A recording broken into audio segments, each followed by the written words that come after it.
When people think about the police, most of them picture the familiar scenes from action movies. Patrol cars tearing through the night, red and blue lights flashing, sirens screaming through empty streets. Officers chasing dangerous criminals, rescuing hostages, solving cases just in the nick of time. That's the Hollywood version. But the reality of police work and 911 dispatch is very different. Alongside serious incidents, they also receive countless calls where, after listening, the first reaction isn't action, but a few seconds of silence just to ask one very simple question. Why is this a police problem? Man, we need you to stop because calling not about every the Wi-Fi personal being frustration slow. is a crime. Not every inconvenience in life needs an emergency hotline. But for some people, that line apparently does not exist. And the first story on this list is the perfect proof of that. Story 1, the wrong sandwich and the most unbelievable 911 call. In Connecticut, a woman called the police, not because she was threatened or in danger, but because of her lunch. More specifically, a sandwich from Subway.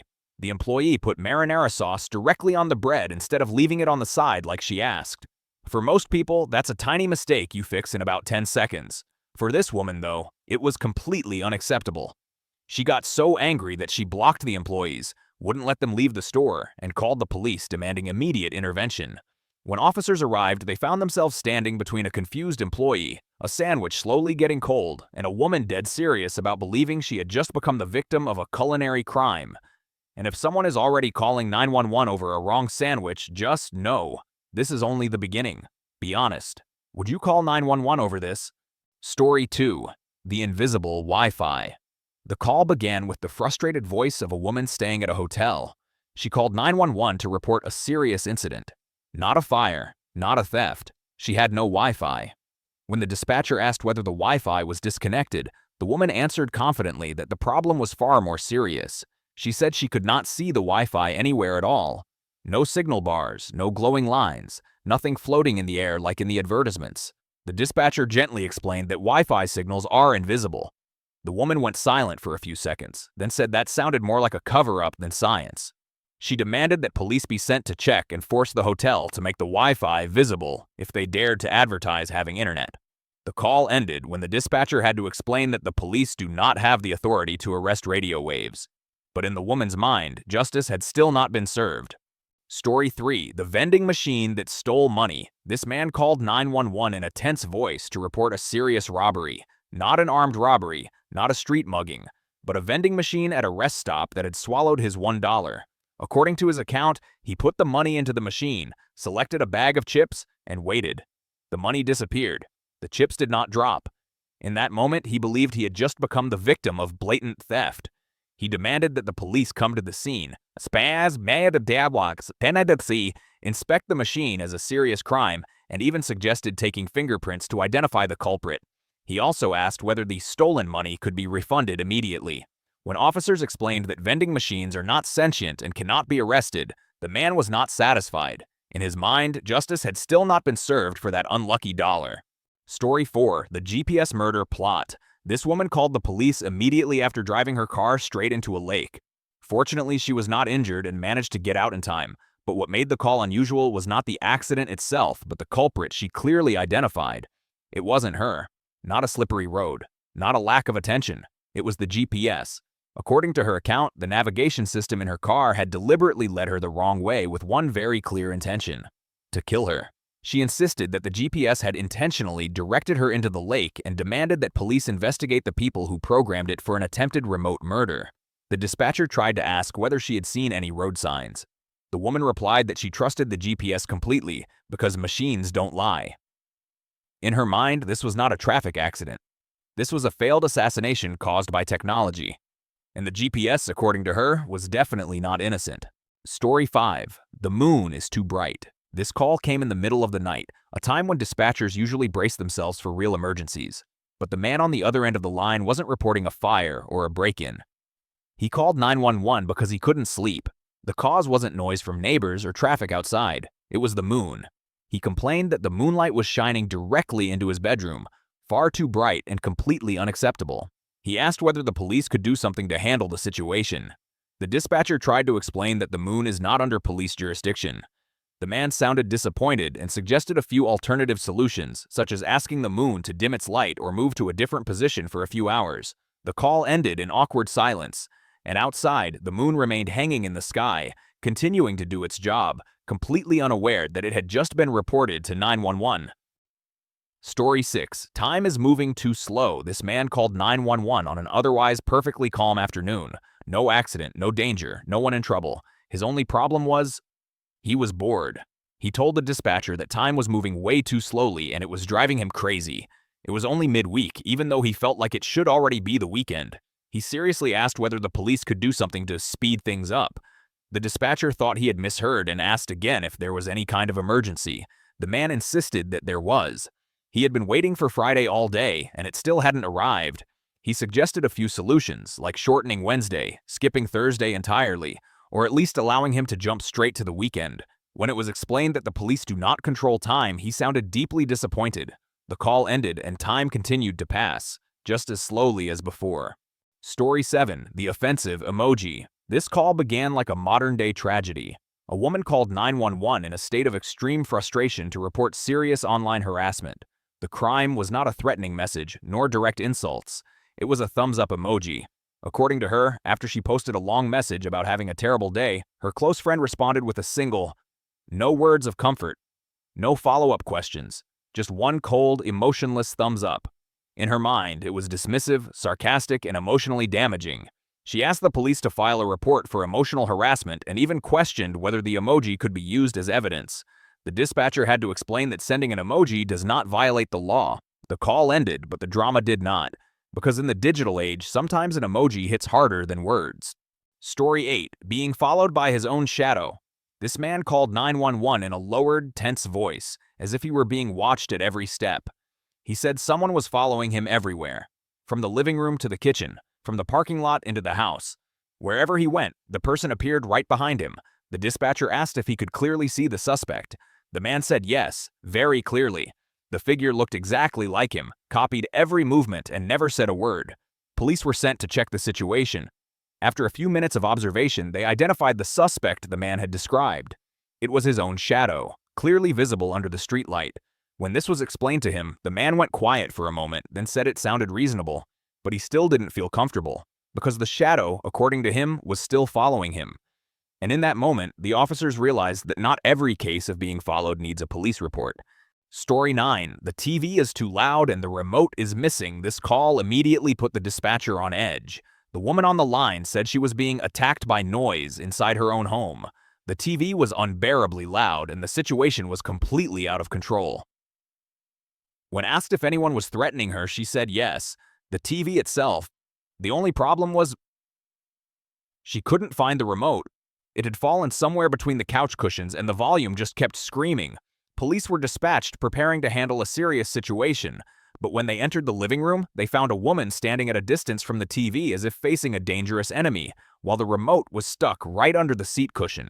Once the remote was found and the TV muted, peace was instantly restored. No one was hurt. No crime was committed. Just a moment of awkward silence. And that was when everyone realized that sometimes the most tactical response is used for the smallest problems. Story 10. The ATM knows I'm broke. This woman called the police from right outside a bank, her voice a mix of anger and embarrassment. She wasn't reporting a robbery or credit card fraud. Her problem was, the ATM had declined her withdrawal. According to her, this wasn't just an inconvenience. It was a serious invasion of privacy. The ATM now knew she didn't have enough money in her account. And even worse, it had revealed that fact in public, right in front of other people. She told the dispatcher that the machine didn't need to know that much, and asked whether the police could investigate who the ATM might have shared her financial information with. In her mind, this wasn't a low-balance issue. It was technological humiliation. The dispatcher tried to explain that ATMs don't have emotions and don't judge people. But to the woman, the damage was already done. Her pride had been hurt, and in her view, someone had to be held responsible. Story 11. The missing Happy Meal toy. This call came from the parking lot of a familiar fast food restaurant. The caller was not a child. It was a grown man, and he was furious. The reason was that inside his Happy Meal, there was no toy. He explained to the dispatcher that he had paid for a meal with happiness, and that happiness had not been delivered. In his view, this wasn't a simple mistake. It was a serious breach of agreement. He refused to leave the drive-thru until justice was served. Police were called and found themselves standing between a fast food counter, a confused employee, and a fully grown man demanding a toy meant for children. He insisted that principles matter more than age. Eventually, a toy was produced and the crisis came to an end. But the moment made one very American thing perfectly clear. For some people, the customer is not only always right, the customer is also always offended. Story 12. The wrong-shaped McDonald's nuggets. This woman called 911 from the McDonald's parking lot in a very worried voice, as if she had just uncovered a serious crime. The problem wasn't cold food, and it wasn't a missing order. It was the shape of the chicken nuggets. According to her, the nuggets looked completely wrong. They didn't resemble the familiar boot shapes or round forms she had seen before. Instead, they were misshapen, uneven, and extremely suspicious. In her mind, this could not be a normal production error. She suspected she had purchased fake nuggets, possibly from an illegal source, and demanded that police open an investigation to determine whether this was a case of food fraud. The dispatcher tried to explain that nuggets do not have a fixed shape. But for the woman, the issue wasn't geometry. The issue was that her trust in the nugget system had completely collapsed. Story 13. The PB&J with the crust. Still on, this man called the police not because he was hungry, but because he was disappointed. He had just bought a peanut butter and jelly sandwich, and there was one issue he could not ignore. The crust was still on. According to him, this wasn't just a personal preference, it was a principle. A proper PB&J is supposed to have the crust cut off, neat, clean, the same way his mom used to make it when he was a kid. Skipping that step, in his view, was a serious sign of disrespect. He demanded that police come and settle the dispute to decide who was right and who was wrong in this culinary conflict. When the dispatcher asked if anyone was being threatened, he said yes, himself, by a sandwich that failed to meet standards.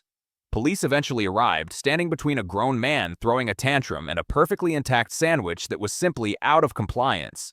And that was when everyone realized that sometimes the problem isn't the food. It's expectations that never grew up. Story 14. The all-you-can-eat buffet. This woman called the police from inside a buffet restaurant looking deeply disappointed, not because the food was bad and not because the service was rude. Her problem was, she was too full. According to her, the restaurant advertised all-you-can-eat for 2 hours, but in less than 1 hour, her stomach had refused to cooperate. She believed this was a violation of consumer rights because her body did not allow her to eat everything she was entitled to eat. She asked the police to come and determine whether the restaurant should compensate her for the unused stomach capacity. The dispatcher tried to stay calm while listening to a very serious logical argument about biological limits and buffet contracts. In the end, police explained that getting full is not a crime committed by the restaurant, but to the woman, someone had clearly broken a promise. Story 15. Too much foam in the beer. This man called the police from inside a local bar with a deeply disappointed expression. He wasn't drunk, wasn't causing trouble, and wasn't in danger. His only issue was, his beer had too much foam. According to him, the amount of foam on top was completely unacceptable and showed clear signs of fraud. He insisted that he paid for beer, not air. Therefore, he demanded that police come measure the foam precisely to determine whether he had been cheated. When the dispatcher asked if the bar was threatening him in any way, he said yes, threatening his consumer rights. He even suggested filing a report if the liquid beer volume failed to meet a reasonable standard. Police eventually had to explain that beer foam is not a crime. But for the man, justice was still bubbling inside his glass. Story 16. The boyfriend who cares more about his game. This call came from a completely peaceful apartment. No loud arguments, no violence, no danger. The woman called 911 for a reason she believed was very serious. Her boyfriend was playing video games and ignoring her. According to her, he had been sitting in front of the screen for hours, wearing a headset, fully locked into the virtual world while she was talking right next to him. She felt neglected, disrespected, and believed the situation required legal intervention. The dispatcher asked whether the boyfriend was threatening her or putting her in danger. She said no, but her feelings were being seriously hurt. She wanted police to come and force him to put the controller down and pay attention to the real-life relationship. The call ended when the dispatcher gently explained that playing video games is not a crime, but to the woman, the neglect still felt like a very real offense. Story 17. Claiming a spot on the beach. This call came from a crowded beach at noon. A woman called 911, absolutely furious, reporting trespassing. Sounds serious, right? Just one tiny issue. The property in question was sand. According to her, she had laid out her towel on the beach that morning and left for lunch for a few hours. When she came back, another family was sitting right there. In her mind, the towel had officially turned that spot into her personal property. She demanded the police come immediately and kick out the intruders. The dispatcher tried to explain that the beach is a public space. The woman pushed back, insisting she was there first, so that had to count for something legally. When the cops arrived, they had to mediate a dispute over something nobody actually owned. Just sand. A lot of sand. Story 18. The DJ got the time wrong. This man called 911 in a furious voice to report a serious act of deception. The culprit, according to him, was a DJ from a local radio station. The reason sounded simple, but to him, it was completely unacceptable. The DJ had just announced on air that there are 5 minutes left, while the clock in the man's kitchen showed a different time. That few-minute difference in his mind was clear proof that the DJ had deliberately given the wrong time and seriously disrupted his personal schedule. He demanded that police go to the radio station, check the official clock, and force the DJ to issue a public on-air apology. The dispatcher suggested he check the batteries in his home clock. He immediately refused. In his mind, this wasn't just a time mistake, it was a direct insult to his ego and to his trust in the natural order of time itself. Story 19. The lighthouse is following people. This man called 911 from a rocky shoreline at sunset, his voice full of suspicion. He said he was being watched, not by strangers, not by drones, but by a lighthouse. According to him, every few seconds, the lighthouse beam swept directly across his body like it was locking onto a target. He believed it was tracking his movements, recording his location, and possibly even photographing his soul. The dispatcher tried to explain that lighthouses are designed to rotate continuously to warn ships. The man objected, saying ships could share the light, but his personal privacy could not be violated. He demanded that police order the lighthouse to rotate in a different direction while he took sunset photos. Offshore, ships remained safe. Onshore, an inanimate lighthouse had just been accused of stalking a human being. Story 20. The ice cream truck is a gang. This man called the police multiple times in the same neighborhood to report organized criminal activity. According to him, a local gang was operating openly in broad daylight. Their cover was an ice cream truck. He said that every time the truck drove by, it played the same cheerful melody. But to him, it wasn't music. It was code. He believed each note was a signal to gang members, announcing that the goods have arrived or that the area is clear. He demanded that police open a covert investigation, follow the truck, and decode the music to expose the conspiracy behind those seemingly innocent popsicles. The dispatcher tried to explain that the music was simply meant to attract children. The man objected. According to him, that was exactly what made the plan so perfect. And in his mind, the conspiracy made complete sense. Story 21. The traffic light has a personal grudge. This man called the police from inside his car, stopped at a familiar intersection. He wasn't reporting an accident, and no collision had occurred. His problem was the traffic light. According to him, this red light had a personal grudge against him. Every time he approached, it turned red. Never missed once. While other cars passed through smoothly, he was always the one being held back. He believed this couldn't be a coincidence. The traffic light was targeting him, intentionally making him late for work and ruining his morning. He demanded that police check the system to prove that the light did not have malicious intent. The dispatcher tried to explain traffic light cycles and traffic flow. The man listened, then concluded that the theory sounded nice, but didn't apply to his situation, because in his mind, everything was against him. And that red light was the clearest proof. Story 22. The printer is sabotaging my career. This man called the police from his office in a state of extreme stress. He was facing a critical deadline, urgently needed to print documents, and his career, according to him, was hanging by a thread. The culprit wasn't his boss, not his coworkers. It was the printer. According to him, the printer was clearly working against him. It refused to print at the exact moment he needed it most, flashed error lights in a provocative way, and made sounds filled with attitude. He believed this wasn't a random malfunction, but a deliberate conspiracy designed to sabotage his career. He demanded that police come inspect the device and file a report for non-cooperation. The dispatcher asked one very simple question. Had he tried pressing print again? The man went silent for a few seconds, then admitted that he hadn't. And that was when everyone realized that sometimes the biggest thing sabotaging our work is us. Story 23. The smart fridge is gaslighting me. This man called the police with a very serious concern about technology inside his own kitchen. The culprit, according to him, was his newly purchased smart refrigerator. He believed it was deliberately manipulating him psychologically. According to his account, the fridge constantly sent replace filter notifications, suggested buying leafy greens, and rearranged his shopping app in ways that made him feel judged. He said that every time he opened the fridge, it felt like he was being evaluated for his unhealthy food choices. He insisted this was no longer a normal household appliance. This was gaslighting from an artificial intelligence with an attitude. He demanded that police force the refrigerator to stop emotionally manipulating him and return control to humans. The dispatcher suggested turning off the notifications. The man lowered his voice and whispered that he wasn't sure if the fridge could hear him. And in that moment, technology truly won. Story 24. Alexa with attitude. This woman called the police with a very specific complaint about the virtual assistant in her home. According to her, Alexa had an attitude. Not a technical error, not a network issue, a clear attitude problem. She explained that when she asked Alexa about the weather, the device responded, "It's sunny, obviously," in a tone she perceived as sarcastic and judgmental. In that moment, she felt personally offended inside her own kitchen. She insisted this was no longer an emotionless machine. Alexa was expressing feelings, and they were not friendly ones. She asked the police to file a report for verbal harassment by artificial intelligence. The dispatcher tried to explain that Alexa has no emotions and simply reads data. The woman was not convinced. In her view, if a machine knows how to say obviously, then it also knows what attitude is. The call ended and Alexa remained silent, at least this time. Story 25. Harassing wind. This man called the police from his own backyard with what he described as a very serious complaint. He was trying to host a peaceful BBQ when he encountered an unacceptable problem: wind. According to him, the wind kept blowing away paper towels, flipping the grill lid, and throwing everything into chaos. To him, this wasn't normal weather, it was targeted harassment.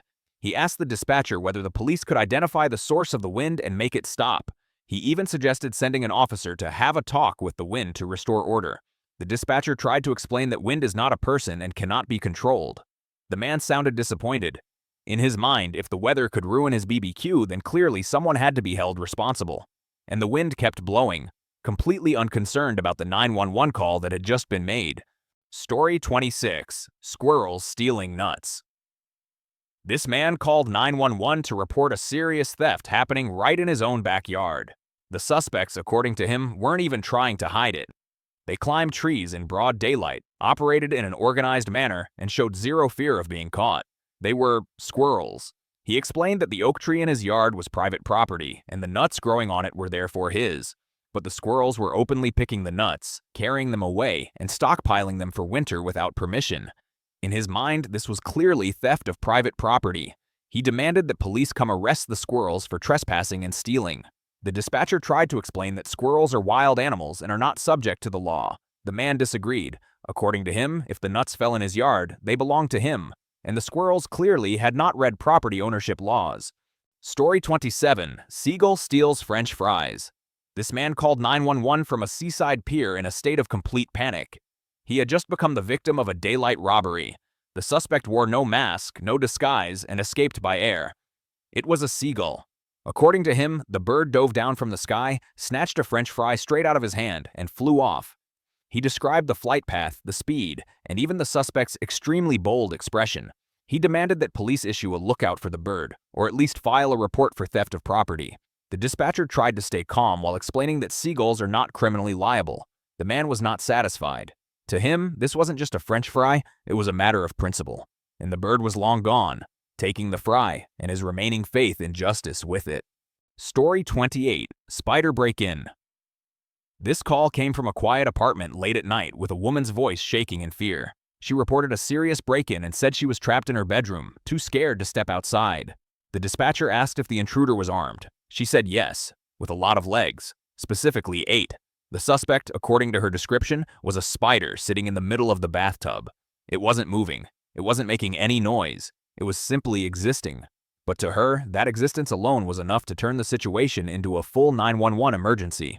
She demanded that police come handle it immediately and asked whether the spider could be arrested for trespassing. The dispatcher tried to reassure her that spiders are not criminals and pose no real threat. The call ended, and the spider was still there. Only fear had turned a tiny creature into a terrifying intruder. Story 29. The dog has the remote. This call came from a peaceful house one evening. A man called 911 in an exhausted voice to report a domestic dispute. No violence, no shouting. The issue was the TV remote. According to him, the remote was being held hostage by the family's bulldog. The dog was lying on top of it, sleeping soundly, and every time he tried to retrieve it, the dog growled in warning. He didn't want to cause trouble, but he also didn't want to watch TV at the default volume all night. He asked police to come mediate the situation and resolve it peacefully. When officers arrived, they found a dog sleeping happily and a grown man standing nearby in quiet desperation. In the end, the solution was very simple. Wait for the dog to wake up. No arrests, no injuries. Just an evening completely taken over by a dog and a remote. Story 30. A ghost hiding things. This man called the police because of a problem that had been keeping him awake for weeks. Objects in his apartment kept disappearing, only to reappear in places he was certain he had never put them. Keys, wallet, TV remote. Every time he needed them, they vanished without a trace. When he stopped looking, they showed up right in front of him, almost mocking him. According to him, there was only one reasonable explanation for this strange pattern. A ghost. He believed the apartment was occupied by a supernatural entity. Not one that scared him or made noise, but one that quietly hid his belongings at the worst possible moments. He called the police to file a report and ask for intervention, hoping the law could somehow deal with the other side.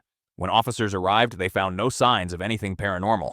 But they did notice that the man lived with a very ordinary roommate. After a few questions, the truth came out. Story 31. The week is moving too slow. This man called 911 on an otherwise completely normal afternoon because he felt like time was moving too slowly. There was no accident, there was no danger, no one was in trouble. His only problem was the long boredom of it being only midweek. He said he had been waiting for the weekend for far too long and wanted to skip a few days to make it come faster. He seriously asked whether the police could help make time move quicker. The dispatcher stayed silent for a few seconds and then explained that the police do not control time. The man sighed and said the system was unfair.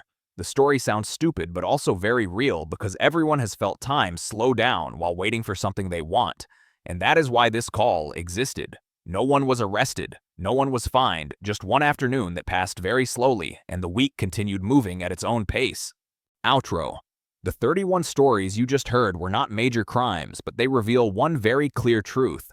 Police don't just deal with criminals, they also deal with people's everyday frustrations, in a modern society where everything can suddenly feel like an emergency.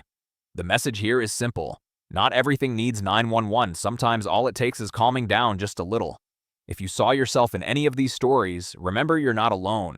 And if these stories made you laugh, drop a comment and share your thoughts. Don't forget to hit subscribe so you don't miss the next ones, because somewhere out there 911 is ringing again.